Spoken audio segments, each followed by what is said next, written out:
வணக்கம் நண்பர்களே, IFHRMS அடுத்த வீடியோ பதிவிற்கு உங்களை அன்போடு வரவேற்கிறேன். இது SLS பார்ட் 2 வீடியோ. இதுக்கு முன்னாடி SLS தொடர்பான ப்ரிவியூவையும் பார்ட் 1ஐயும் நான் வந்து கீழே டெஸ்கிரிப்ஷன்ல கொடுத்துருக்கேன். அதோடைய லிங்க் மறக்காம ஃபர்ஸ்ட் ப்ரிவியூ வீடியோ பாருங்க. அதில் விரிவான அவுட்லைன் கொடுத்துருக்கிறேன். அது அப்பதான் வந்து உங்களுக்கு என்னங்கிறது ஒரு சின்ன புரிதல் இருக்கும். அதுக்கப்புறம் பார்ட் 1ல ஃபர்ஸ்ட் ப்ராசஸ் HRல என்னென்னலாம் பண்ணணும் SLS போடுறதுக்கு முன்னாடி அப்படிங்கிற விரிவான வீடியோ அது. அதுக்கப்புறம் பார்ட் 2 இப்போ நீங்கள் பார்த்துட்டு இருக்க வீடியோ. அது ரெண்டையும் பார்த்தால் மட்டும்தான் இந்த பில் போட முடியும். கண்டிப்பாக வந்து நீங்கள் ப்ரிவியூவும் பார்க்கணும். SLS பார்ட் 1ல சொல்லியிருக்கிற விஷயங்களை நீங்கள் ப்ராக்டிக்கலாக செய்யணும். செஞ்சால் மட்டும்தான் இந்த வீடியோ உங்களுக்கு யூஸ். ஸோ ஃபைனான்ஸில் போயிட்டு நீங்கள் அந்த பில் போடுறதுக்கு முன்னாடி நீங்கள் பார்ட் 1 வீடியோவை பார்த்துட்டு வந்துடுங்க. அதே போல் IFHRMS தொடர்பான மற்ற வீடியோ பதிவுள்ள லிங்க் நிரம்பிய பிளேலிஸ்டோடைய லிங்க்கும் அது கீழே இருக்குது. தேவைப்படுற சப்ஜெக்டில் நீங்கள் கிளிக் பண்ணி பார்த்துக்கலாம். ஓகேங்களா? இப்போ வந்து நீங்கள் சேனலுக்கு புதுசாக இருந்தீங்கன்னா மட்டும் சப்ஸ்கிரைப் ஐக்கானையும் பக்கத்தில் இருக்க பெல் ஐக்கானையும் ப்ரெஸ் பண்ணிக்கோங்க. பெல் ஐக்கானை ப்ரெஸ் பண்ணலன்னா உங்களுக்கு யூடியூப் நோட்டிஃபிகேஷனில் IFHRMS தொடர்பான பதிவுகளை கிடைக்காம போயிடும், மிஸ் பண்ணுற வாய்ப்பு இருக்கு. ஸோ அதுக்காக மட்டும் சொல்கிறோம், பெல் ஐக்கான மறக்காம ப்ரெஸ் பண்ணிக்கோங்க, சப்ஸ்கிரைப் பண்ணிட்டு. ஓகேங்களா? இப்போ இந்த பார்ட் 2 வீடியோக்கு போகலாம். பார்ட் 1 மறக்காம பார்த்துட்டு இதுக்கு ஓப்பன் பண்ணிக்கோங்க. ஓகேங்களா? பார்ட் 2ல டைரெக்டாக ஃபைனான்ஸ் போகிறோம். நம்ம ஏன் இப்படி பண்ணுறோம்? பார்ட் 1 வீடியோ லென்த் அதிகமாக போகிறதுனால தான் சுருக்கமாக வந்து பிரிச்சிட்டோம். ஓகேங்களா? Preview video part 1 part 2. ஓகேங்களா? இப்போ பார்ட் 2ல நம்ம ஃபைனான்ஸில் போயிட்டு பில் போடுறது டைரெக்டாக வந்துட்டோம். மறுபடியும் சொல்கிறேன், டைரெக்டாக இதை மட்டும் கேட்டு நீங்கள் SLS பில் போட்டிங்க அப்படின்னா 0 தான் வரும் ரிசல்ட்டு. ஸோ தயவுசெய்து பார்ட் 1ல போயிட்டு ஹெச்ஆரில் என்னென்ன விஷயங்கள் பண்ணணும்னு சொல்லியிருக்கோமோ அதை பண்ணிவிட்டு இதுக்கு வந்துடுங்க. பண்ணிவிட்டு தான் வந்திருக்கோம்ப்பா நீ சொல்லுப்பா அப்படின்றீங்களான்னா ரொம்ப சந்தோஷம். ஓகேங்களா? ஃபைனான்ஸுக்கு போகிறீங்க. ஓகே, இனிஷியேட்டர் ஐடியில் ஃபைனான்ஸ் போகிறீங்க. பில் போடுறதுக்கு பேரோல் ஆப்ஷன் போகிறோம். பேரோலில் எடுத்தோடனே ப்ராசஸ் அப்படிங்கிற பேஜ் தான் இருக்கும் ஃபஸ்ட்டு. அதில் வந்து நீங்கள் பில் குரூப் செலக்ட் பண்ணுறீங்க. பில் குரூப் செலக்ட் பண்ணிவிட்டு நீங்கள் வந்து டைரெக்டாக சர்ச் கொடுங்க. ஓகேங்களா? மந்த் இருக்கும், மந்த் அப்படியே இருக்கட்டும். பில் குரூப் செலக்ட் பண்ணி சர்ச் கொடுத்தீங்க அப்படின்னா அந்த பில் குரூப்பில் எத்தனை பேர் இருக்காங்களோ எல்லார் நேமும் ஷோ ஆகும். ஓகேங்களா? அதில் நீங்கள் எத்தனை பேருக்கு SLS போட்டிங்க, அதில் ஒரு 3 பேர் அப்படின்னா அந்த 3 பேரை மட்டும் டிக் பண்ணிக்கணும். டிக் பண்ணிவிட்டு அப்படியே மேலே பார்த்தீங்கன்னா ப்ராசஸ் சப்ளிமெண்ட்ரி ரன் அப்படின்னு இருக்கும். ப்ராசஸ் சப்ளிமெண்ட்ரி ரன் அப்படின்னு இருக்கும். அந்த டிக் பண்ணிவிட்டு ப்ராசஸ் சப்ளிமெண்ட்ரி ரன் கொடுத்தீங்க அப்படின்னா அது கீழேயே ரன் டைப் அப்படின்னு ஒன்று ஓப்பன் ஆகும். அந்த ரன் டைப்பில் நீங்கள் என்ன கொடுக்கணும் அப்படின்னா நீங்கள் வந்து என்ன போட போகிறோம்? Surrender leave salary. அதில் நிறைய அரியர் பில், அடிஷ்னல் சார்ஜ், டிஆர்இயர் அது மாதிரிலாம் இருக்கும். டிஆர்இயர் பில் கூட அதில் தான் போட்டோம் இல்லையா? நினைவு இருக்கும்னு நினைக்கிறேன் ஃபாலோ பண்ணுறவங்களுக்கு. டிஆர்இயர் லிங்க் எல்லாம் கீழே பிளேலிஸ்ட் லிங்க்ல இருக்குது, கிளிக் பண்ணி பாருங்கள். இப்போ சரண்டர் லீவ் சேலரி அப்படின்னு நீங்கள் செலக்ட் பண்ணிக்கணும். ஓகேவா? ஃபைனான்ஸ், பேரோல், ப்ராசஸ் பேஜில் பில் குரூப் செலக்ட் பண்ணுறீங்க, சர்ச் கொடுக்குறீங்க, நேம் வரும். யாருக்கு SLSோ அவங்க நேம் டிக் பண்ணுறீங்க. இப்போ ப்ராசஸ் சப்ளிமெண்ட்ரி ரன் கொடுக்குறீங்க. ரன் டைப்பை சரண்டர் லீவ் சேலரி கொடுத்து சப்மிட் ஐக்கான கீழே சின்னதாக இருக்கும், அதை கொடுத்துட்டிங்கன்னா ஒரு கன்ஃபர்மேஷன் மெசேஜ் வரும். அது வந்த பிறகு அடுத்தது போயிடக்கூடாது. கீழே மானிட்டர் ரெக்வஸ்ட் இருக்கு இல்லையா? மானிட்டர் ஸ்டேட்டஸ், அதை நீங்கள் கிளிக் பண்ணி பாருங்கள். பெண்டிங்னு ஓடிட்டுருக்கோம். அது கம்ப்ளீட்டட் வர வரைக்கும் வெயிட் பண்ணுங்கள். ரெஃபரன்ஸ் ஐக்கான் கொடுக்கணும். ஓகேங்களா? இது வந்து நீங்கள் வழக்கமாக பண்ணுறவங்களுக்கு எது ரெஃபரன்ஸ் ஐக்கான், அது மானிட்டர் ஸ்டேட்டஸ்னால் என்ன, எங்கே இருக்கும், அது எப்படி மானிட்டர் ஸ்டேட்டஸுங்க வார்த்தை இருக்கும், அங்கே எங்கேப்பா பெண்டிங்னு ஓடுது அப்படின்னு புதுசாக இருக்கவங்க கேட்கலாம். அந்த M பக்கத்தில் இருக்க அந்த சிம்பிளை நீங்கள் கிளிக் பண்ணிங்கன்னா லோட் ஆகிட்டு கீழே வரும். நீங்கள் என்றைக்கு போட்டிங்களோ அந்த டேட்டுக்கு நேராக அந்த பில்லு சம்மந்தமான டீட்டெயில்ஸ் எல்லாம் வந்து ரன்னிங் அப்படின்னு இருக்கும். அப்புறம் கம்ப்ளீட்டட் வர வரைக்கும் நீங்கள் வெயிட் பண்ணணும். ஓகேங்களா? ரெஃபரன்ஸ் ஐக்கான் வந்து அந்த M கீழே 2 ஐக்கான் இருக்கும் சின்னதாக, செகண்டாக இருக்கிறது ரைட் சைடு இருக்கிறது அது ரெஃபரன்ஸ் பட்டன். அதை கொடுத்துட்டே இருங்க ஒரு 10 செகண்டுக்கு ஒரு வாட்டி. கம்ப்ளீட்டட் வந்த பிறகு நீங்கள் ரிசல்ட் ஐக்கான் போகணும். ரிசல்ட் ஐக்கான் எங்கன்னா அந்த ப்ராசஸ் அப்படிங்கிற பக்கத்துலேயே லெஃப்ட் டு ரைட்டாக செகண்டாக இருக்கும் ரிசல்ட் போனீங்கன்னா நீங்கள் வழக்கம் போல தான் பில் டைப் வந்து ரெகுலர் சேலரின்னு நம்ம பண்ணியிருப்போம் காலங்காலமாக. அந்த இடத்துல நீங்கள் சரண்டர் லீவ் சேலரின்னு கிளிக் பண்ணுறீங்க. அப்புறம் பில் குரூப் செலக்ட் பண்ணுறீங்க, கோ கொடுக்குறீங்க. அந்த பில் குரூப்பில் இருக்கிற எல்லார் நேமும் வராது. ஏன்னு கேட்டிங்கன்னா நீங்கள் வந்து பில் டைப் வந்து சரண்டர் லீவ் தானே கொடுத்துருக்கீங்க. சரண்டர் லீவ் ப்ராசஸில் யாருக்கெல்லாம் சப்ளிமெண்ட்ரி ரன் கொடுத்துருக்கீங்களோ அவங்களுக்கு மட்டும் அந்த பில் குரூப்பில் இருக்கிறவங்களுக்கு ஆகும். ரெண்டு பேருக்கு நீங்க கொடுத்துருக்கீங்க அப்படின்னா 2 பேர் நேம் வரும். அந்த 2 பேருக்கு நேரம் நீங்க டியூஸ் அண்ட் டிடக்ஷன்ஸ் போட்ட அப்புறம் செக் பண்ணுவீங்களா ரிசல்ட்டை போயிட்டு, அதே மாதிரி தான் அந்த ரிசல்ட் ஐக்கான கிளிக் பண்றீங்க. ரைட் சைடில் ரிசல்ட் ஐக்கான் கிளிக் பண்ணி ஒரு சின்ன பாப்பப் வரும். அதில் வந்து சரண்டர் லீவுக்கான கிராஸ் நெட் உங்களுக்கு இருக்கும். மேக்ஸிமம் கிராஸ் நெட் 1 தான் இருக்கும் சரண்டர் பொறுத்த வரைக்கும். ஸோ அதை செக் பண்ணிக்கோங்க. அந்த அமௌண்ட்டுலாம் கரெக்டாக வருதா, பேலேருந்து PDA HRSCC இந்த நாளும் கரெக்டாக வருதாங்கிறத பார்த்துக்கோங்க மறக்காம. ஸோ அது வந்தால் மட்டும்தான் நீங்கள் வந்து ஜென்ரேட் கொடுக்கணும். இல்லைன்னா தவறாக இருக்கும். சப்போஸ் தவறாக இருக்குது அப்படின்னா ஏன் தவறாக இருக்குன்னா நீங்கள் டியூஸ் அண்ட் டிடக்ஷன்ஸ் ரெகுலர் சேலரிக்கான டியூஸ் அண்ட் டிடக்ஷன்ஸே உங்களுக்கு தவறாக இருக்கும்.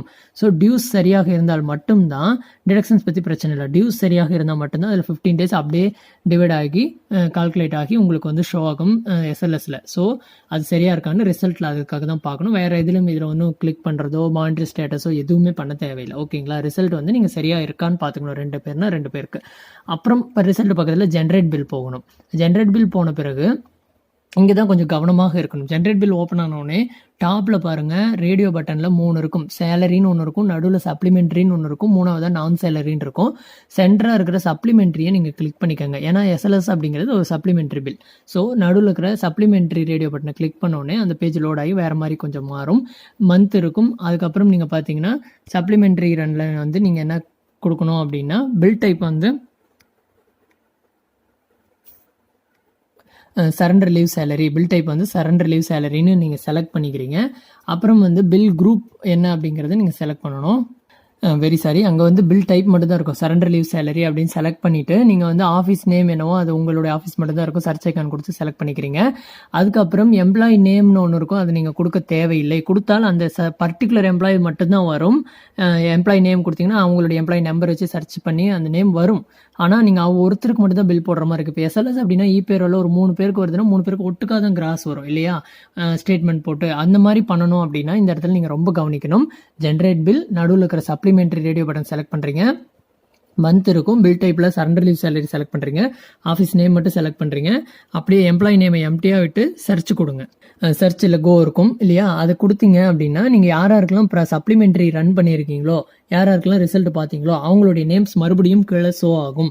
ஷோ ஆயிடுச்சா அப்படின்னு பார்த்துட்டு 2 பேரையும் டிக் பண்ணிக்கிறீங்க. 2 பேரையும் டிக் பண்ணிவிட்டு அப்படியே மேலே பார்த்தீங்கன்னா ஜென்ரேட் பில் அப்படின்னு இருக்கும். ஓகேங்களா, ஜென்ரேட் பில் கொடுங்க. 2 டிக் பண்ணிட்டு ஜென்ரேட் பில் கொடுத்தீங்கன்னா bill generated concurrent program successfully அப்படின்னு உங்களுக்கு இன்ஃபர்மேஷன் வரும். அதுக்கப்புறம் அப்படியே விட்டுறக்கூடாது. வழக்கம் போல தான் மானிட்டர் ஸ்டேட்டஸ் பார்க்கணும். கீழே எப்படி ப்ராசஸில் பார்த்தீங்களோ அதே மாதிரி தான் ப்ராசஸில் மானிட்டர் ஸ்டேட்டஸ் பார்க்கணும். ரிசல்ட்டில் தேவையில்லை, ஜென்ரேட் பில்லில் பார்க்கணும். ஓகேங்களா, மறந்துடாதீங்க இதை. ஜென்ரேட் பில் ஜென்ரேட் ஆன பிறகு கீழே மானிட்டர் ஸ்டேட்டஸ் கொடுக்குறோம். கொடுத்த உடனேயே உங்களுக்கு வந்து பார்த்தீங்கன்னா அந்த டேட் போட்டு அது பெண்டிங் ரன்னிங்னு இருக்கும். கம்ப்ளீட்டட் வர வரைக்கும் வெயிட் பண்ணுங்கள். சப்போஸ் கம்ப்ளீட்டட் வந்துருச்சு அப்படின்னா சக்ஸஸ் ஆயிடுச்சுன்னு அர்த்தம். அதுலேயே நீங்கள் ரைட் சைடு பார்த்தீங்கன்னா வியூ டீட்டெயில், வியூ அவுட்புட் இருக்கும். அதில் வியூ அவுட்புட்டை கிளிக் பண்ணுங்கள். இன்னொரு டேப் ஓப்பன் ஆகிட்டு உங்களுக்கு வந்து எம்ப்ளாயி கவுண்ட் 2 பேருக்கு பண்ணியிருந்தீங்க, எம்ப்ளாயி கவுண்ட் 2 இருக்கும். பில் நம்பர் ஜென்ரேட் ஆகிருக்கும், பில் நம்பர் வரும். இது வந்து நீங்கள் சக்ஸஸ்ஃபுல்லாக பண்ணிட்டீங்க அப்படின்னு சக்ஸஸ்ஃபுல்லி அப்படிங்கிற வேர்டு இருக்கும். இது வந்தால் மட்டும்தான் உங்களுக்கு பில் ஃபார்வர்ட் ஆக அடுத்த ஸ்டெப்பு போகும். இல்லைன்னா கண்டிப்பாக போகாது. இது இல்லைன்னா நீங்கள் இந்த இடத்துல விட்டுறலாம். நீங்கள் வந்து விப்ரோ டீமை கான்டாக்ட் பண்ணி என்ன காரணம் அப்படிங்கிறத நீங்கள் பார்த்துக்கணும். ஓகேங்களா, சப்போஸ் சில பேருக்கு வந்து என்ன சொல்கிறது, எம்ப்ளாயி போஸ்ட் இல்லை டெம்பரரி பர்சன்ஸ்க்கு வந்து டெம்பரரினா டெம்பரரி போஸ்ட்டில் இருக்கிறவங்களுக்கு போஸ்ட் சேங்ஷன் அப்லோட் ஆகாமல் இருக்கும். அந்த மாதிரிலாம் இருந்ததுன்னா வராது. ஸோ நீங்கள் என்ன எரர் வருதோ அதுக்கு தகுந்த மாதிரி விப்ரோ டீமை கான்டாக்ட் பண்ணிக்கோங்க. சக்ஸஸ்ஃபுல் அப்படின்னு வந்து பில் நம்பர் ஜென்ரேட் ஆகிட்டா நீங்கள் அடுத்தது பில் ஃபார்வர்டிங்க்கு போயிடலாம். ஓகேங்களா, இது வந்த பிறகு இனிஷியேட்டர் ஐடியிலேயே மேலே பார்த்தீங்கன்னா ஃபைனான்ஸ்குள்ளே வந்துட்டோம்னா பில்ஸ் அப்படிங்கிற ஒரு ஐக்கான் இருக்கும் இல்லையா, நம்ம கண்டிஷன் பில்லாம் போட்டுருவோம். அதே தான் பில்ஸ் ஐக்கான் ஓப்பன் பண்ணுறீங்க. நான் ஃபாஸ்ட்டாக சொல்லிடுறேன். பில்ஸ் ஐக்கான் ஓப்பன் பண்ணோடனே எம்டியாக எதையுமே ஃபில் பண்ணாமல் அப்படியே வச்சு கோ கொடுத்தீங்கன்னா நீங்கள் கடைசியாக போட்ட எஸ்எல்எஸ் பில் காட்டும். அந்த நெட் அமௌண்ட் இருக்கும் உங்களுக்கு. ஓகேங்களா, 2 பேருக்கு போட்டிருந்தோம்னா 2 பேருடைய நெட் அமௌண்ட் அங்கே இருக்கும். டோட்டல் அதுக்கு சரியாங்கிறது செக் பண்ணிக்கோங்க. அப்புறம் அதுக்கு நேராக இருக்குது. அப்போ வந்து டிராஃப்ட் தான் இருக்கும் அந்த இடத்துல பில் ஸ்டேட்டஸ். நேராக டீட்டெயில் ஐக்கான் இருக்கும். டீட்டெயில் ஐக்கான் கிளிக் பண்ணிங்க அப்படின்னா உங்களுக்கு வந்து ரிவ்யூ பண்ணுறதுக்கு முன்னாடி டீட்டெயில் ஐக்கான் கிளிக் பண்ண உடனேயே உங்களுக்கு வந்து அப்ரூவல் குரூப் கேட்கும். காமன் அப்ரூவல் அப்படிங்கிறது செலக்ட் பண்ணிவிட்டு நீங்கள் வந்து ஃபார்வர்ட் அப்படின்னு ஒரு ஆப்ஷன் இருக்கும். இது வந்து என்னென்னா ஒரு அசிஸ்டன்ட் பில் ப்ரிப்பேர் பண்ணி ஃபார்வர்ட் பண்ணுறது, சூப்பரண்ட்டுக்கு ஃபார்வர்ட் பண்ணுற மாதிரியான ஸ்டெப் தான் இது. ஃபார்வர்ட் அப்படின்னு கொடுத்துட்டிங்கன்னா உங்களுக்கு கன்ஃபர்மேஷன் ஆகிடும். அது வந்து என்ன சொல்கிறது, சூப்பரண்ட்டுக்கு ஃபார்வர்ட் ஆகிடும். அப்படியே லாக் அவுட் பண்ணிட்டு வெரிஃபை ஐடி போகிறீங்க. ஃபைனான்ஸ் ஓப்பன் பண்ணுறீங்க, நோட்டிஃபிகேஷன் ஓப்பன் பண்ணுறீங்க. அதில் ரெஸ்பான்ஸ் நோட்டில் ஓகே அந்த மாதிரி எதாவது கொடுக்குறீங்க. பில் செக் பண்ணுறீங்க, வெரிஃபைன்னு இருக்கும். வெரிஃபை கொடுத்துறீங்க. Log out, approval icon, approval ID open பண்ணோடனே ஃபைனான்ஸ் நோட்டிஃபிகேஷன் ஓப்பன் பண்ணுறீங்க. அதே போலவே ரெஸ்பான்ஸ் நோட்டில் ஏதாவது கொடுத்துக்கோங்க. கண்டினியூ ஆக்ஷன் இருந்தால் கண்டினியூ ஆக்ஷன் கொடுத்துக்கோங்க. வெரிஃபை ஐடியிலையும் மறந்துடாதீங்க. கண்டினியூ ஆக்ஷன் இருந்தால் கொடுத்துட்டு தான் ரெஸ்பான்ஸ் நோட் கொடுத்து வெரிஃபை பண்ணணும். இப்போ அப்ரூவல் ஐடியிலையும் அதே தான் பண்ணிவிட்டு அப்ரூவ் கொடுத்துருங்க. ஓகேங்களா, எல்லாம் செக் பண்ணிக்கோங்க அமௌண்ட் கரெக்டாக இருக்கா அப்படின்ட்டு. கொடுத்த உடனே அப்படியே இருங்க, அப்ரூவ் ஐடியிலே இருங்க, வெளியே வர வேண்டாம். அப்ரூவ் ஐடியில் மறுபடியும் ஃபைனான்ஸ் போயிட்டு மேலே பில்ஸ் ஐக்கான் இருக்கும். பில்ஸ் ஐக்கான் போங்க. எல்லாம் பில் நம்பர் அது இதுன்னு கேட்கும். எதுவும் கொடுக்க வேண்டாம். அப்படியே எம்டியாக வச்சு கோ கொடுத்தீங்கன்னா லாஸ்ட்டாக இந்த பில் தான் காட்டும். அதை ஃபஸ்ட்டு இந்த பில் தான் காட்டும், நீங்கள் லாஸ்ட்டாக போட்ட பில். ஓகேங்களா, அது டீட்டெயில் ஐக்கானை கிளிக் பண்ணுங்கள். அப்போ நீங்கள் டீட்டெயில் ஐக்கான் கிளிக் பண்ணுறதுக்கு முன்னாடி பில் ஸ்டேட்டஸ் பார்த்தீங்கன்னா அப்ரூவ்டு பை டிடிஓன்னு இருக்கும். டிடிஓடைய அப்ரூவ் ரேட்டில் அப்ரூவ் பண்ணிட்டாரு. இப்போ பில்லு வந்து ட்ரெஸரிக்கு மட்டும் போக போகுது. டீட்டெயில் ஐக்கான் கிளிக் பண்ண உடனே ஃபார்வர்ட் ட்ரெஸரி அப்படின்ட்டு டாப் பாட்டம் கார்னர்ஸில் அவைலபிளாக இருக்கும் ரைட் சைடு. அதை நீங்கள் கிளிக் பண்ணிங்க அப்படின்னாலே உங்களுக்கு வந்து பில் ஃபார்வர்ட் ஆகிடும். உங்களுக்கு ட்ரெஸரி ரெஃபரன்ஸ் நம்பர் அப்படின்னு வரும். அதுதான் உங்களுடைய டோக்கன் நம்பர். அது வந்த பிறகு நீங்கள் அதை ஓகே கொடுத்துட்டு மறுபடியும் அந்த பில்ஸ் போயிட்டு எம்டியாக வச்சு கோ கொடுத்தீங்க அப்படின்னா அந்த டீட்டெயில் ஐக்கான் பக்கத்தில் பிரிண்ட் ஐக்கான் இருக்கும். பிரிண்ட் ஐக்கான் கிளிக் பண்ணுங்கள். ஒரு பிடிஎஃப் டவுன்லோட் ஆகும். அதை ஓப்பன் பண்ணிங்க அப்படின்னா 1 or 2 பேஜஸில் உங்களுக்கு வந்து பிடிஎஃப் இருக்கும். அதுதான் அவுட்புட். அது நீங்கள் வந்து எடுத்துக்கலாம். அதில் ஓவரால் அமௌண்ட் இல்லை பே அந்த அப்புறம் அப்ஸ்ட்ராக்ட் மாதிரி உங்களுக்கு கிடைக்கும். யாராருக்கு அப்படின்னு பார்க்கணும்னா டீட்டெயில் போய்ட்டு பெனிஃபிஷரி போனீங்கன்னா யாராருக்கு என்னென்ன அப்படிங்கிறது உங்களுக்கு இருக்கும். ஓகேங்களா? பிரிண்ட் அவுட்டில் அவ்வளோதான், ஒரு அப்ஸ்ட்ராக்ட் மாதிரி தான் வரும். அதை நீங்கள் பிரிண்ட் அவுட் எடுத்துக்கலாம். இவ்வளோதாங்க விஷயம். பார்ட் 2 வீடியோவில் நான் வந்து இந்த பில் ப்ரிப்பரேஷன் எப்படி பண்ணணும் அப்படின்ட்டு நேரம் கருதி உங்களுக்கு உங்களுடைய நேரமும் பொன்னான நேரம். அதனால் வந்து நான் சுருக்கமாக சொல்லிட்டேன். நான் சொல்ல நீங்கள் எங்கேயாவது எழுதிட்டு கூட வந்து நீங்கள் கேட்டு நீங்கள் இதை பண்ணலாம். இல்லை கேட்டுக்கிட்டே கூட பாஸ் பண்ணி பண்ணலாம். பார்ட் 1 வீடியோ பண்ணிட்டு தான் இதை பண்ணணும். மறுபடியும் நினைவுபடுத்துகிறேன். அதை பண்ணாமல் இதை பண்ணக்கூடாது. ஸோ எஸ்எல்எஸ் ப்ரிவியூவும் பார்த்துருங்க. இதை ஃபியூச்சரில் இது எஸ்எல்எஸ் ப்ரிவியூ எப்படி இருக்கும், எஸ்எல்எஸ் வந்து எப்படி ஆக போகுது அப்படிங்கிற விஷயத்தையும் முக்கியமான விஷயத்தையும் அதில் சொல்லியிருக்கிறேன். ப்ரிவியூ பார்த்துட்டு பார்ட் 1 வீடியோவை பார்த்துட்டு பார்ட் 2 இதை பண்ணுங்கள். சேனலுக்கு புதுசாக இருக்கவங்க சப்ஸ்கிரைபும் பெல் ஐக்கானும் கொடுத்துக்கோங்க. அப்போ தான் நோட்டிஃபிகேஷன் நம்ம வீடியோக்களை உடனுக்குடன் உங்களுக்கு கிடைக்கும், இல்லை மிஸ் ஆக வாய்ப்பு இருக்குது. ஸோ அதையும் பண்ணிக்கோங்க. ஓகேங்களா? உங்களுடைய டவுட்ஸை வந்து கீழே கமெண்ட் பாக்ஸ் இருக்குல்லையும் எனக்கு தெரிஞ்ச ரிப்ளை பண்ணுறேன். தேங்க்யூ. Bye friends.